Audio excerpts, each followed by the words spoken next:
मुळात मला पोलीस अधिकारी व्हायचंय ही कल्पना देखील मला असं वाटतं की त्या त्या काळामधली चॅलेंजिंग होती.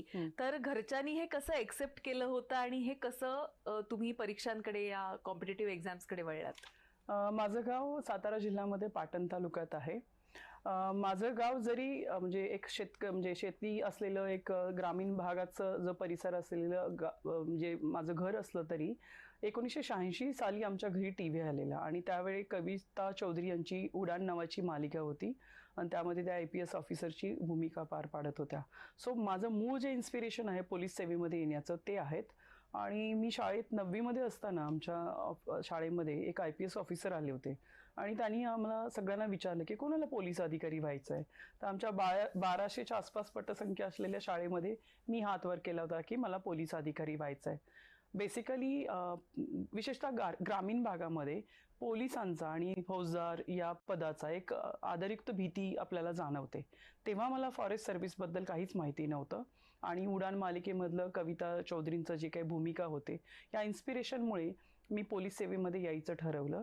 जसं मी म्हटलं ना 1986 साली ग्रामीण भागात असून सुद्धा आमच्या घरी टीव्ही होता आणि सहकार चळवळ असेल किंवा बाकीच्या गोष्टींमुळे पश्चिम महाराष्ट्र बऱ्याच गोष्टींमध्ये आघाडीवर आहे. तर शिक्षणाच्या बाबतीत पण आहे. त्यामुळे मुलगी म्हणून मला असं कुठलंही कधी कॉम्प्लेक्स किंवा अडचणी कधी फेस कराव्या लागल्या नाहीत.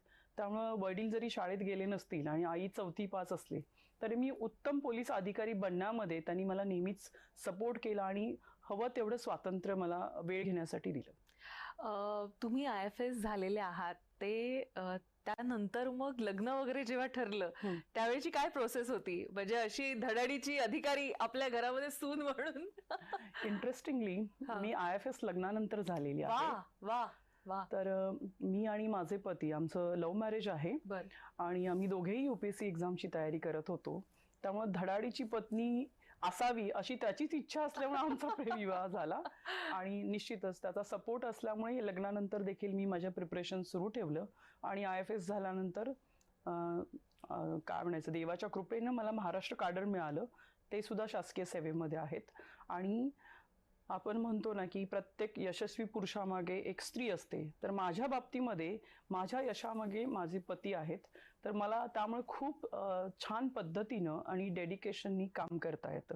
सो त्याचं त्याला मी या निमित्तानं धन्यवाद देते. क्रेडिटही